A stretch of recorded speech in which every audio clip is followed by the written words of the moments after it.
नमो बुद्धाय. जय भीम. मित्र हो, मागील भागामध्ये आपण भगवान बुद्ध आणि त्यांचा धम्म तृतीय खंड भाग 5 सधम्म म्हणजे काय यामधील जग हे धम्मराज्य बनविणे यामधीलच धम्माला सधम्म रूप येण्यासाठी त्याने सामाजिक भेदाने उत्पन्न झालेले निर्बंध नाहीसे केले पाहिजेत. यामधील 2 धम्माला सधम्म रूप यावायला त्याने माणसाचे मोठेपण त्याच्या जन्मावरून नव्हे तर कार्यावरून ठरवावे अशी शिकवण दिली पाहिजे. याचे आपण वाचन, श्रवण आणि मनन केले होते.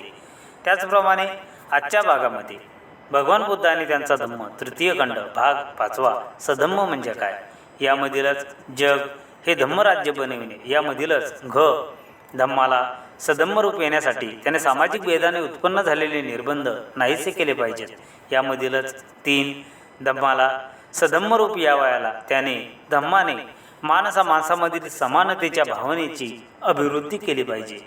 याचे वाचन, श्रवण आणि मनन आपण करणार आहोत.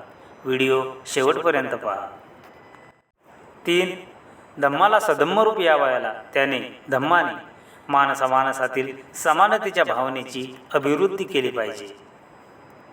जन्माने माणसे विषम असतात. काही बळकट तर काही दुबळे असतात.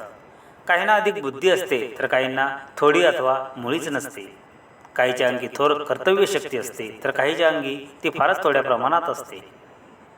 काही सधन असतात तर काही दरिद्री असतात. या सर्व प्रकारच्या माणसांना जीवन संघर्षात प्रवेश करावायचा असतो.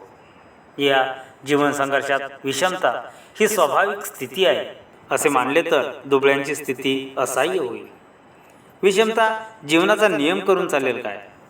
या नियमाचा परिणाम म्हणजे जीवन संघर्षात जे योग्यतम ते टिकतील. असा असल्यामुळे काही लोक वरील प्रश्नाचे उत्तर होकारार्थी देतात. परंतु प्रश्न असा आहे की संघर्षात जे योग्यतम ते समाजाच्या दृष्टीने श्रेष्ठतम ठरतात काय? याला कोणीही होकारार्थी उत्तर देऊ शकणार नाही.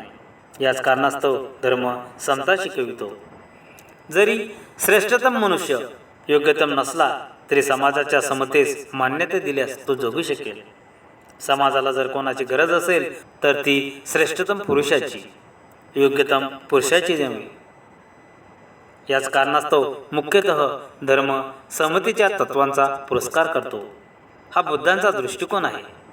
या वास्तव जो धर्म समता शिकवित नाही तो स्वीकारनीय नाही असे त्याचे म्हणणे होते. स्वतःला सुखी करण्यासाठी दुसऱ्याला दुःखी करा अथवा दुसऱ्याला सुखी करण्यासाठी स्वतःला दुःखी करा अथवा स्वतःला आणि इतरांनाही दुःखी करा अशा तऱ्हेने कर्माचा उपदेश करणाऱ्या धर्मावर तुम्ही विश्वास ठेवाल काय? त्यावर श्रद्धा ठेवाल काय?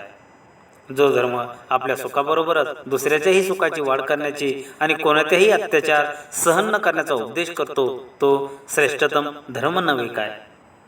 जे ब्राह्मण समतेच्या तत्वाला विरोध करीत त्यांना हे आणि अशासारखे मोठे खोचक प्रश्न बुद्ध विचारित असे. भगवान बुद्धाचा धम्म म्हणजे माणसाच्या सत्य प्रवृत्तीतून उद्भवणारा अत्यंत न्यायप्रधान असा धर्म आहे.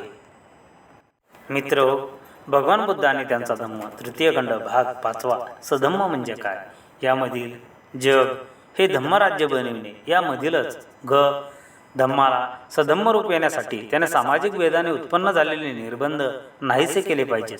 यामधील 3 धम्माला सधम्म रूप यावयाला त्याने धम्माने माणसातील समतेच्या भावनेची अभिवृद्धी केली पाहिजे. याचे आपण वाचन, श्रवण आणि मनन केले आहे. यानंतर भगवान बुद्ध आणि त्यांचा धम्म चतुर्थ खंड धर्म आणि धम्म यामधील भाग 1 धर्म आणि धम्म यातीलच एक धर्म म्हणजे काय याचे वाचन, श्रवण आणि मनन आपण नेक्स्ट व्हिडिओमध्ये करणार आहोत. म्हणून नेक्स्ट व्हिडिओ अवश्य बघा. जय भीम, जय बुद्धाय.